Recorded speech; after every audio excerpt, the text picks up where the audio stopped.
오늘의 하나님의 말씀은 여호수아 5장 10절로 15절 말씀, 제목은 길갈의 순종과 승리다 라는 말씀 가지고 함께 은혜를 나누시겠습니다. 군대에 입대한 신병이 군인 생활에 추억이 남을 만큼 아주 충성스럽게 해야 되겠다라는 마음을 먹었습니다.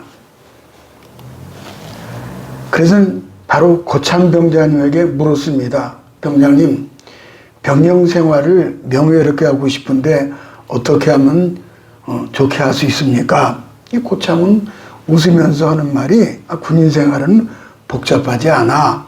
오직 상관의 명령에 복종만 하면 된다 하는 거예요. 명령이 떨어지는 대로 즉각 복종하면 돼. 그럼 간단하군요. 가만히 있다가 신병이 다시 질문을 합니다. 그런데 여러 사람이 동시에 이렇게 하라 저렇게 하라 하면은 그때는 누구의 말을 따라야 합니까? 어이 신병, 별걸 다 걱정하는군. 그럴 때는 최고 상관이 누구인지 살펴서 그의 말에 따르면 되네 하는 거예요. 그렇죠. 최고 높은 사람한테 따르면 되는 거죠. 장군한테 따르면 되는 거죠. 우리는 잊지 말아야 합니다. 권세 위에 권세가 있습니다.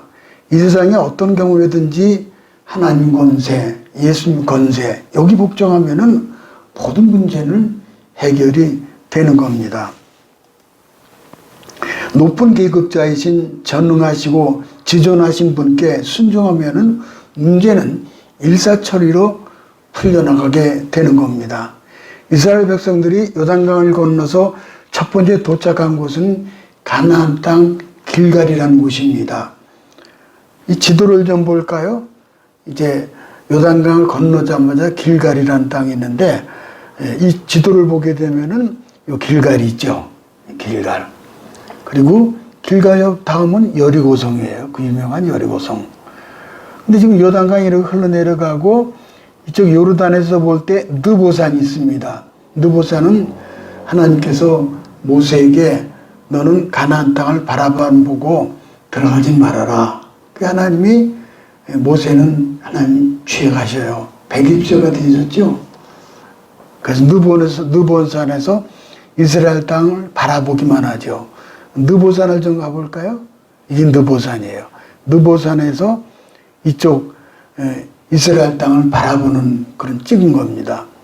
그 다음에 요거는 요단강을 건너자마자 바로 여기가 이제 길갈이라는 땅입니다. 길갈이라는 지역.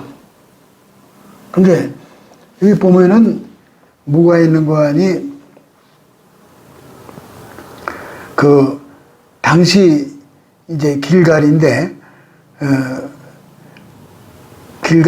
당시 요단강에는 모맥을 거둘 때, 그러니까 아마 보리를 추수할 때인지 그때 언덕에 그 물이 넘칠 때였습니다. 그러나 백성들은 강을 건너기 위해서 다리를 만들지 않았습니다. 제사장들이 법궤를 메고 앞서 나가자 하나님께서 흐르는 물을 멈춰 세워서 마른 땅이 되게 하셨습니다. 백성들은 강을 마른 땅처럼 걷는 기적을 경험을 했고, 그리고 각 지파별로 요단강 중간에서 돌을 하나씩 지고 나오도록 합니다. 이스라엘 백성들은 강을 건넌 후 길갈에 12돌을 세워서 하나님의 은혜를 대대로 기념하게 하신 거죠. 왜냐하면은, 요단강을 마른 땅처럼 마치 홍해 바다를 건너온 것은 똑같이 그렇게 건너왔기 때문에 그렇습니다. 이 은혜를 대대로 기념하게 하신 거예요. 그래서 아까 이제 지도를 보면은 길갈이 이제 느보산에서 길갈을 이제 또 요단강을 건너왔죠. 그 다음에 느보산에서 예루살렘, 이스라엘 땅을 바라보는 곳이고, 그리고 이거는 길갈이고, 요거는 이제 이 그림은 요단강 중간에서 12돌을 갖다가 요거다가 쌓아놓아라, 기념하게 하라, 12돌을 세우라 그러셨던 거죠. 근데 지금 고고학자들이 가서 보니까는 이 길갈에 그런 돌이 없어요. 그래서 이 이미지는 다른 곳에서 있는 거를 이미지를 캡처해다 놓은 겁니다. 그리고 길갈에서 작전을 세우고 코앞에 난공불락의 여리고성을 비롯해서 가나안 정복을 들어가게 되는 거죠. 이 여리고성이 엄청납니다. 이렇게 생겼어요. 여리고성. 이건 지질 이외에는 허물을 방법이 없어요. 유명한 라합이 있었던 여리고성이죠. 라합. 이렇게 해서 하나님은 길갈에서 이스라엘 백성들에게 몇 가지 지시를 하시는데 이것은 하나님의 작전 명령입니다. 길갈은 전략적으로 매우 중요합니다. 가나안 정복의 첫 번째 전초 기지이며 베이스 캠프이기도 합니다. 2022년도 첫 주일 예배에 오늘 말씀을 적용하면은 우리는 앞으로 전개되는 모든 전투에서 승리하게 될 줄로 믿습니다. 부디 길갈의 교훈을 가슴에 새기고 실천에 옮긴다면은 2022년도 말에는 수많은 승전보를 얻게 될 것입니다. 첫 번째, 길갈의 할례와 애굽의 수치를 굴려버렸다. 그런 내용이 나옵니다. 첫째는 길갈에서 할례를 행하죠. 7절을 가볼까요?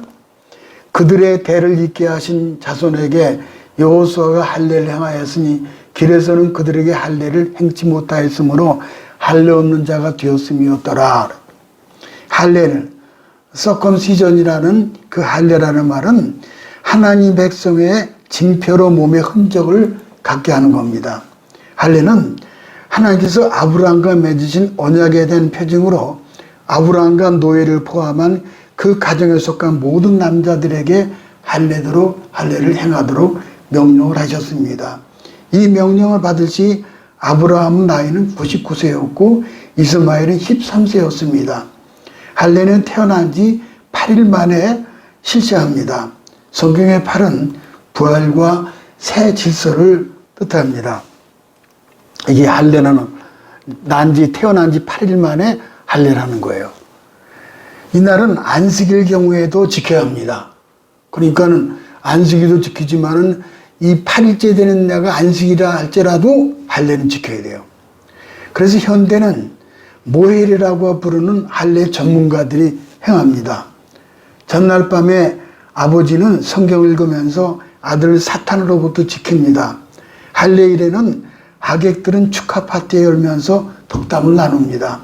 할례가 실시되는 방에는 엘리야의 의자라고 불리는 빈 의자를 준비하는데 그것은 언약의 천사라는 뜻이라고 합니다.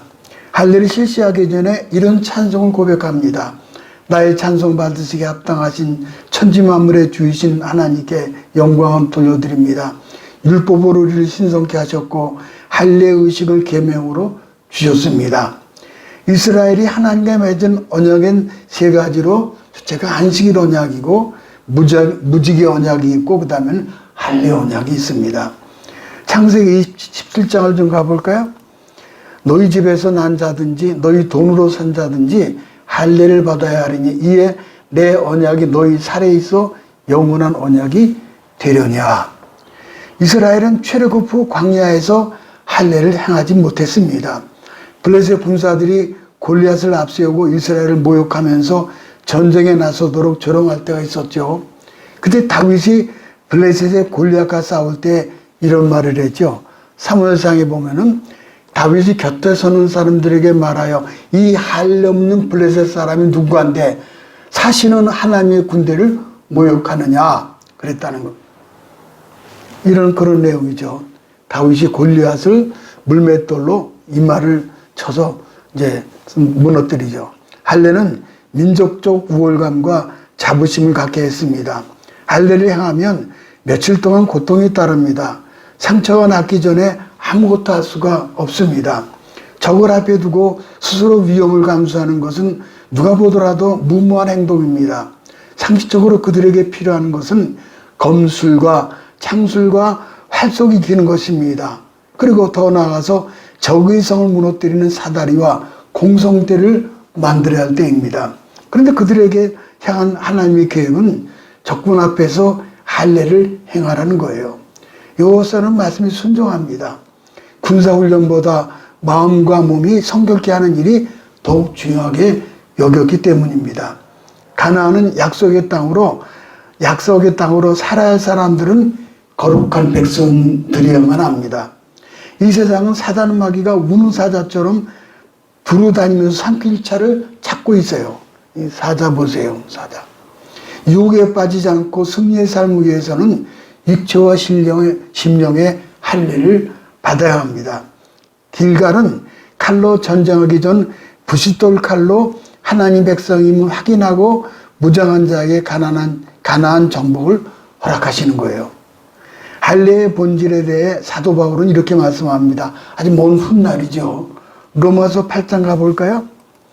무릇 표면적 유대인이 아니요 표면적 육신의 할례가 아니라 오직 이면적 유대인이며 할례는 마음에 할지니. 이걸 쉽게 해석하면은 할례는 마음에 할지니 영에 있고 율법 조문에 있지 않는 것이라. 그러니까 이면적 할례는 보이지 않는 내적 영의 할례를 의미하는 거예요. 다윗이 할례를 받았지만은 밧세바에게 범죄한 것은 그만큼 사단의 공격을 늦추지 않는다는 뜻이에요. 신명기 3장 가볼까요?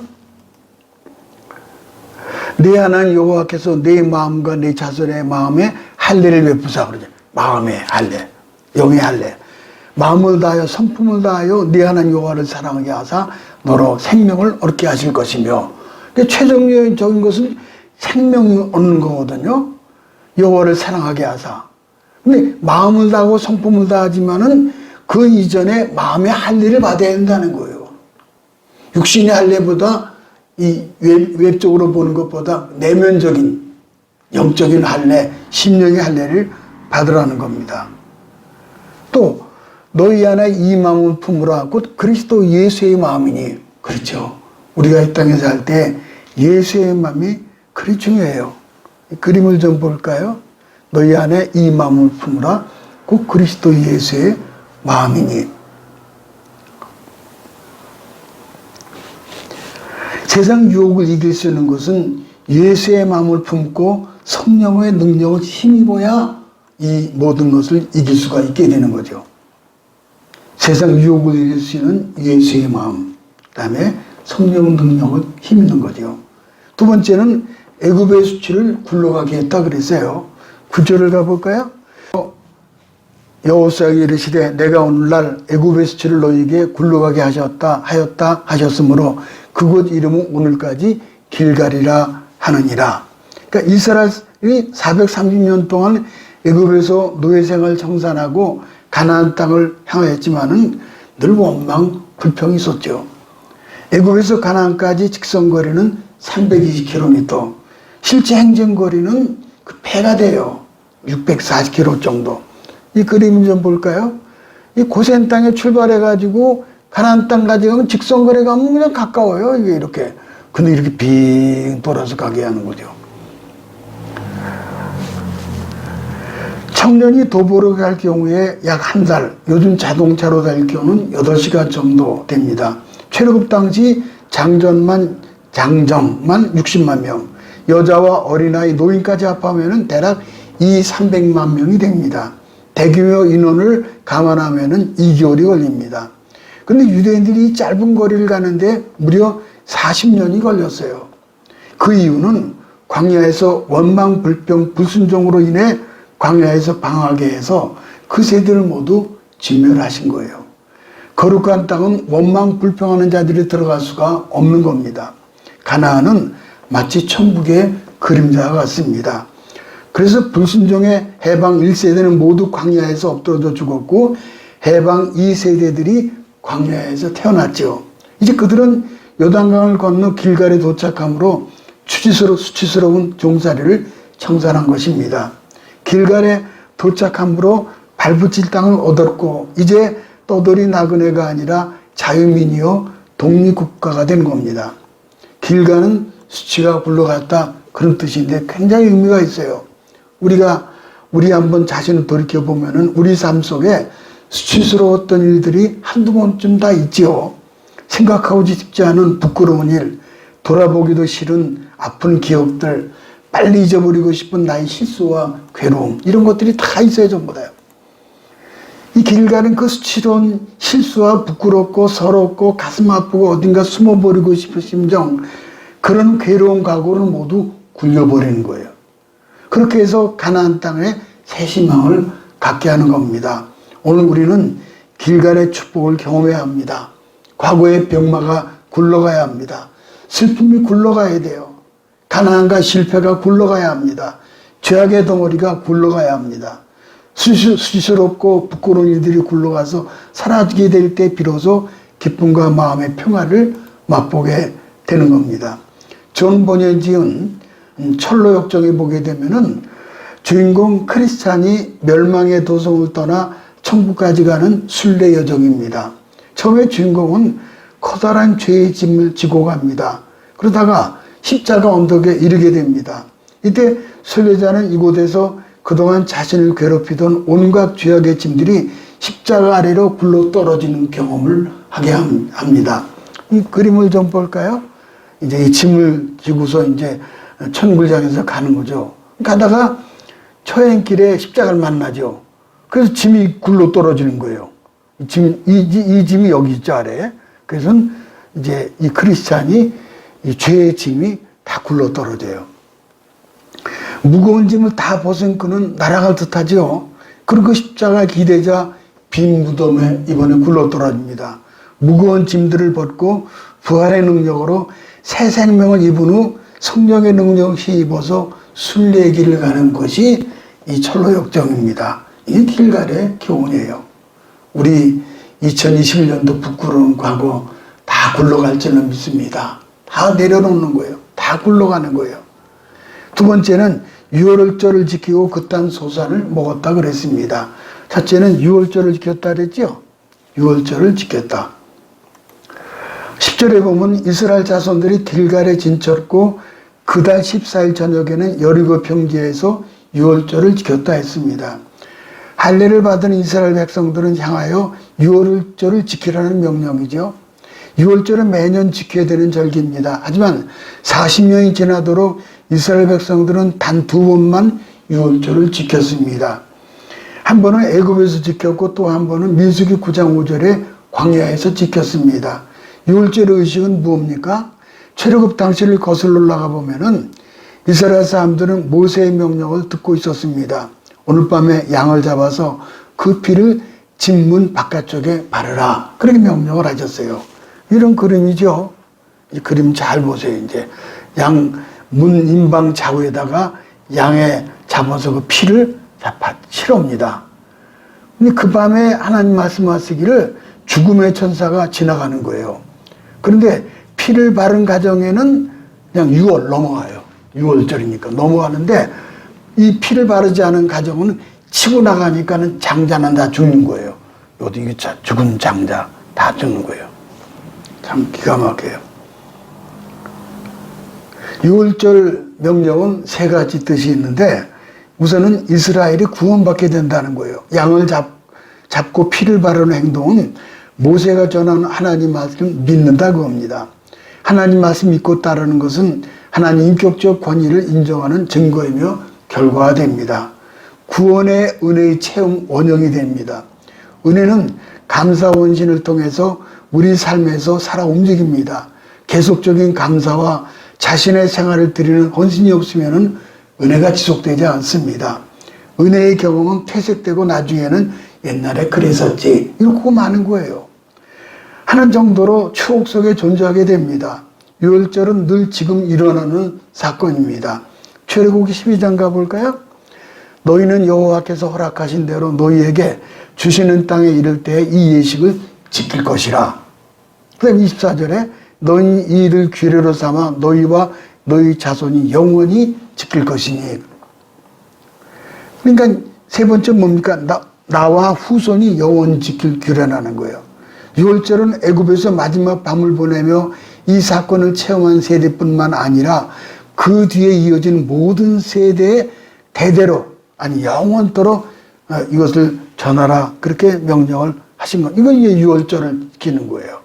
양을 잡아서 자녀들하고 같이. 그러니까 출애굽 당시하고 똑같은 거죠. 저렇게 하는 거죠. 유월절 어린 양은 예수 그리스도를 상징합니다. 예수님은 어린 양이 예수죠. 유월절의 상징 의미는 우리가 구원받은 사건에도 됩니다. 우리가 하나님의 자녀가 되었다는 구원의 사실을 자손과 이웃에게 그 신앙을 전파하는 거죠. 출애굽기 보면은 할례를 받은 자만이 유월절 어린 양을 먹을 수 있다라고 증거합니다. 쉽게 말하면은 예수 피를 체험한 자만이 우리가 성찬에 참여하는 것 똑같죠. 그렇다면 유월절 어린 양의 의미는 구체적인 이유는 뭡니까? 십자가 달려 돌아가신 예수 그리스도를 말씀하죠. 요한복음 6장 54절 가볼까요? 내 살을 먹고 내 피를 마시는 자는 영생을 가졌고 마지막 날에 내가 그를 다시 살리리니. 이렇게 성만찬 이거죠. 성찬이. 그래서 이 땅에 모든 교회는 성찬을 지키며 우리 교회는 매년 4회 1월 둘째 주의 첫 번째 성찬식을 거행을 합니다. 어떤 사람은 성경에 6월절이 나오니까 5월에는 단오절, 7월에는 제헌절, 8월은 관목절, 9월에는 중추절이 있듯이 6월에는 6월절인가 보다 그렇게 생각을 해요. 그거는 우리 생각이고 6월절이란 영어로 패스오버라고 부릅니다. 이거는 심판과 재앙이 넘어간 날이라는 거예요. 아까 죽음의 천사가 탁 치우는데 피를 발랐으면은 그냥 넘어가요. 그런데 피를 바르지 않았으면 그냥 차고 넘어가면은 장자는 다 죽는 거예요. 장자는 다 죽는 거예요. 두 번째는 이제 어떻습니까? 만나가 그쳤고 그 땅의 소산을 먹었다. 그 성경 말씀하고 있죠. 11절 가볼까요? 6월절 이튿날에 그 땅의 소산을 먹되 다음 날에 만나가 그쳤으니 이스라엘 사람들이 다시는 만나를 얻지 못하였고 그 해에 가나안 땅의 소출을 먹었더라. 하나님께서 광야에서 먹을 것이 없을 때에 만나와 메추라기를 내려주셔서 그들의 배를 채워주셨습니다. 우리가 잘 알죠. 그런데 이제 이스라엘 백성들이 요단을 건너고 길갈에서 그 땅의 열매를 먹게 될 때에 만나가 그쳤고 더 이상 이스라엘 백성들은 만나를 얻지 못합니다. 이제 농사를 지어서 땀 흘려서 수고한 열매를 먹도록 하신 것입니다. 가나안에 들어오기까지는 광야에서 농사를 지을 땅도 없을 뿐만 아니라 농사 지을 틈도 없지요. 이때 몸에 거두는 시기이기 때문에 아마 이제 보리를 이렇게 해서 아마 거기서 농사 지은 것이 아닌 지어 놓은 거를 그걸 이렇게 해서 아마 해서 먹은 것 같아요. 몸에 거둔 시기이기 때문에. 그리고 이제 농사 지어서 먹게 되는 거죠. 가나안 정복 전초기지인 길갈에서 농사 지을 땅도 있고 시간도 있죠. 이제 양식을 위하여서 땀을 흘려서 일해야 합니다. 길갈은 땀이 흘러져야 하는 곳이고 땀이 흘러야 그 땀의 결실을 먹게 되는 겁니다. 길갈은 스스로 일하도록 훈련하는 장소요. 땀과 노력으로 자립하는 현장이요. 성숙하는 그런 장소입니다. 이제 더 이상 구름기둥 불기둥이 보이지 않아요.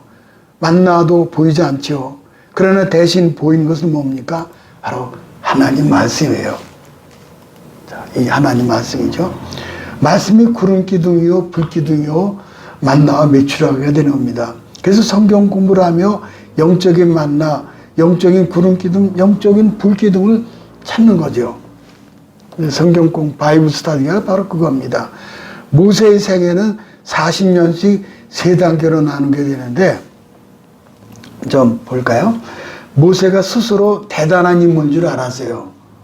그도 그럴 것이 애굽의 공주 양자로 들어가서 당대의 최고 학문을 공부하고 부귀영화를 누렸으며 왕자의 대우를 받았잖아요. 프라이가 대단하죠. 그러나 그건 아주 미숙한 단계입니다. 두 번째는 살인사건으로 미디안 광야로 도피해 가잖아요. 애굽 왕자가 하루아침에 도망자 신세가 된 겁니다.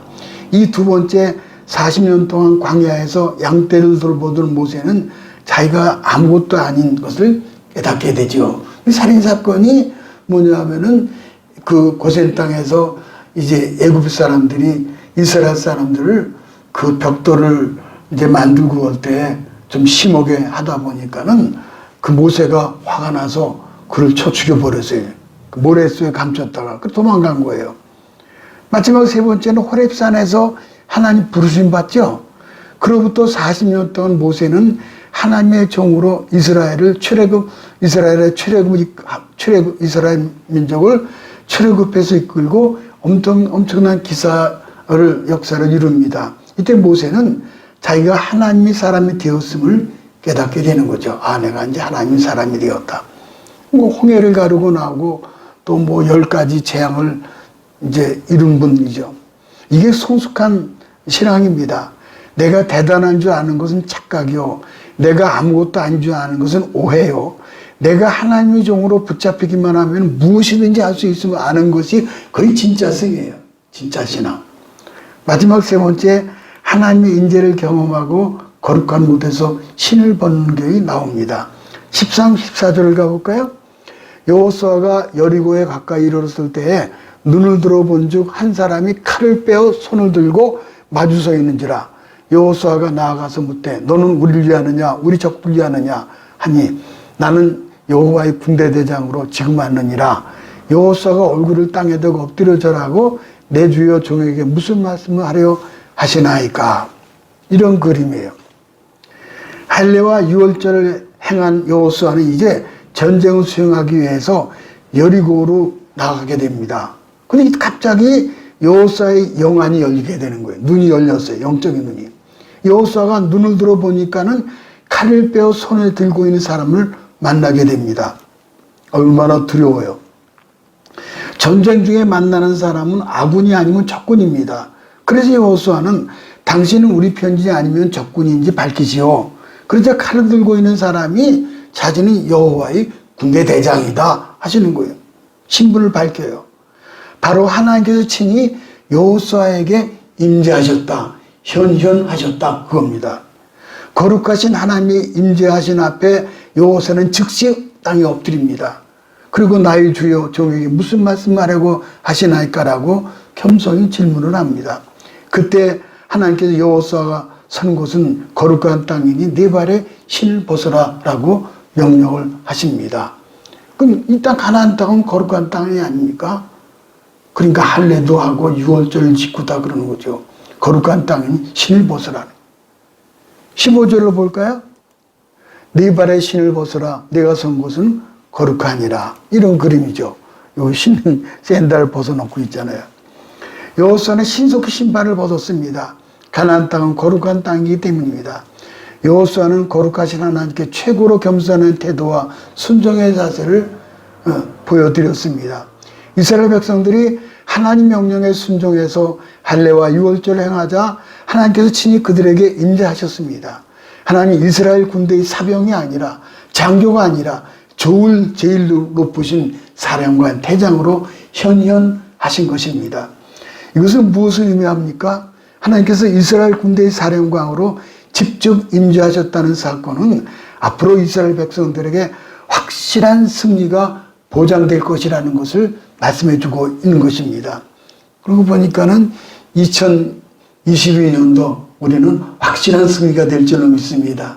병마도 이기고 어떤 재앙도 이기고 이겨나갈 줄로 우리는 믿습니다. 또 나갈 뿐만 아니라 이 가나안 땅을 정복해 나가는 거죠. 이스라엘 백성들이 전쟁에 임할 때에 그 모든 책임은 궁극적으로 짊어지신 분이 바로 우리의 왕중왕 사령관 대신 예수 그리스도입니다.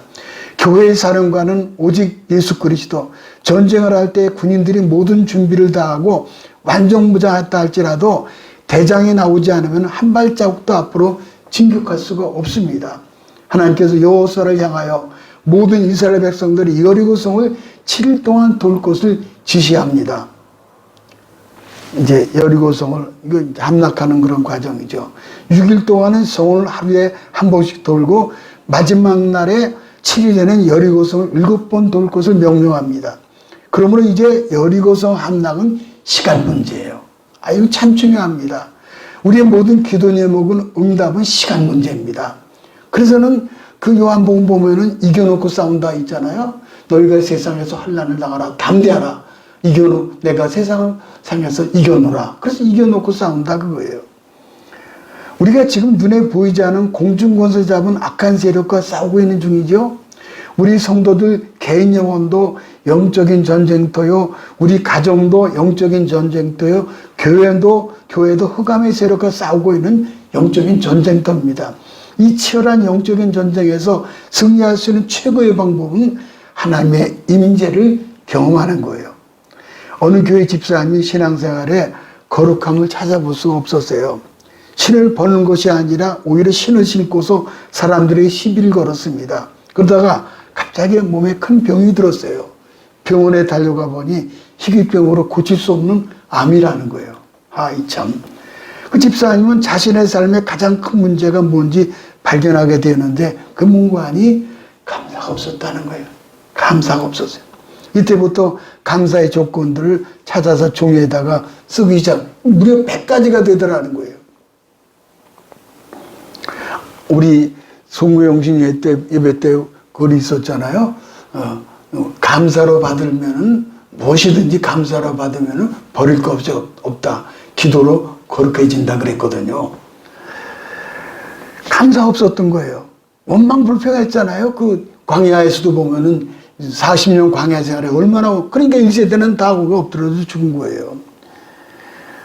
이때부터 감사의 조건들을 100가지를 적어놓고서는 하나씩 하나 읽으면서 하나님께 감사드리기 시작을 합니다. 그러던 어느 날 자신의 몸속에 뭔가 순식간에 빠져나가는 것을 체험하게 됐습니다. 뭔가 느꼈어요. 병원에 가서 다시 검사를 받은 결과 몸의 모든 암세포가 사라지고 예전처럼 건강한 몸이 되었다는 의사의 완쾌 치유 진단을 받게 되었다는 겁니다. 모쪼록 길갈의 교훈을 가슴에 깊이 새기시고 그렇게 삶으로 2022년도 가나안 땅의 정복자로 승자가 다 되시기를 주님의 이름으로 축복합니다.